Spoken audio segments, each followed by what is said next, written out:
Hey guys, welcome back.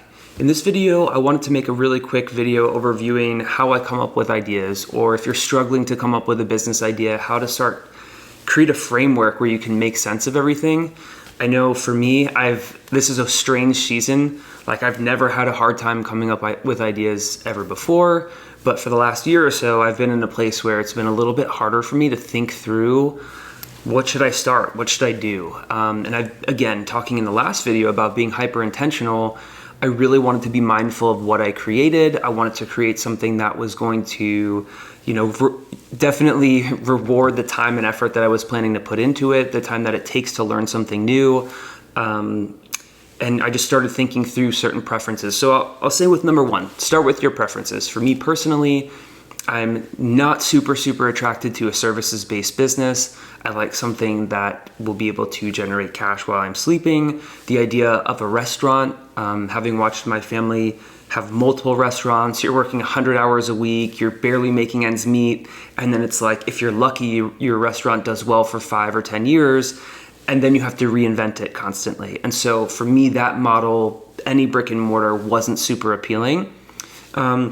And so what are your preferences? What do you want as the goal? And then kind of work backwards from there.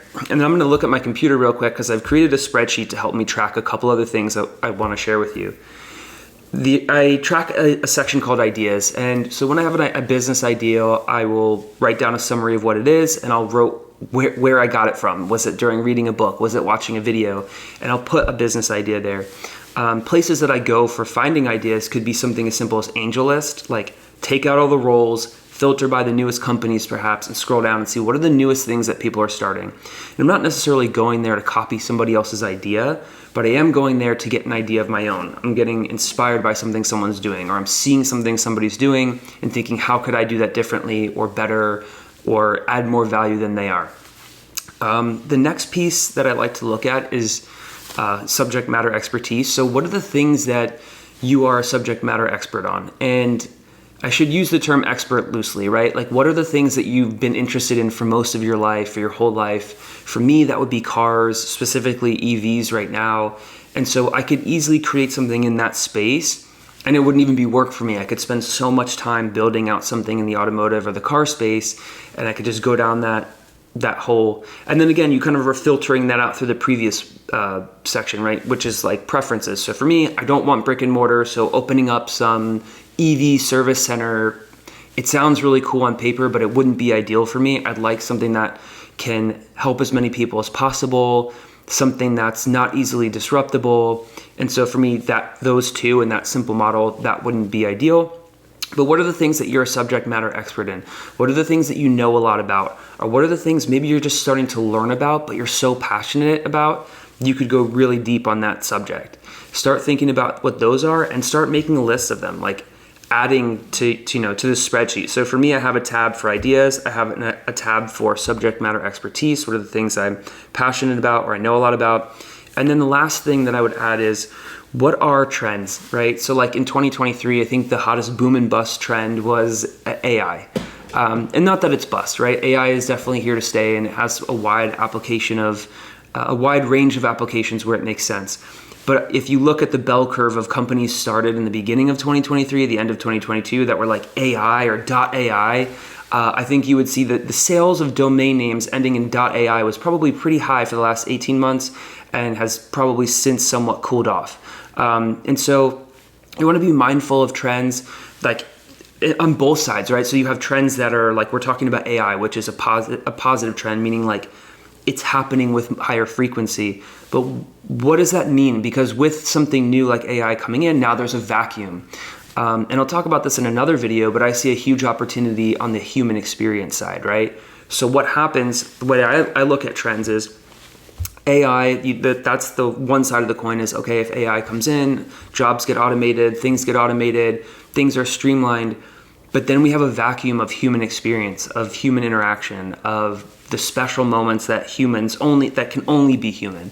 And so I think there's opportunities and spaces in companies or in ideas that bring people back together, or they put emphasis on the human experience, the human the human component of our existence. Something I've joked about a lot, probably since 2015, is I call it organic intelligence.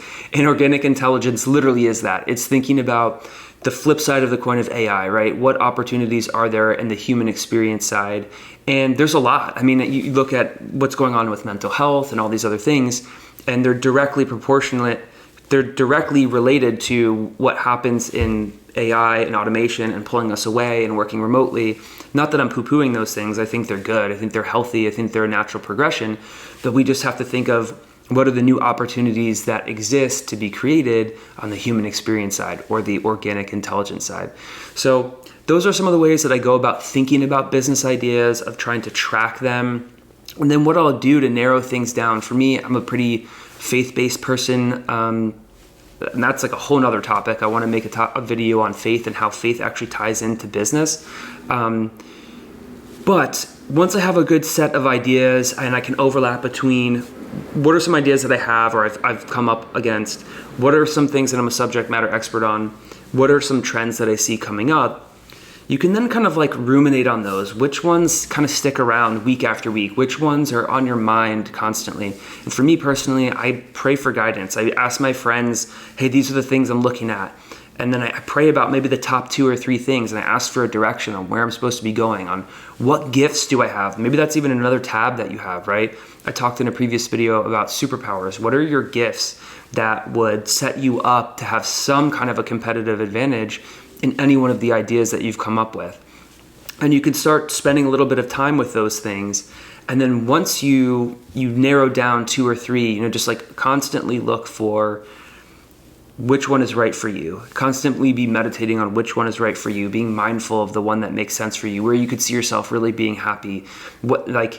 And happy, not just talking about the end goal, right? Because all of these things, whatever business you start, is going to generate cash. It has to in order to sustain itself. But in the interim, which one would you enjoy doing? Which one would you enjoy having a crappy day at? Which one would you enjoy doing mundane paperwork with or having a co-founder help you along with? So that's how I would go about it. I hope this helps you, and I hope you guys have a great day.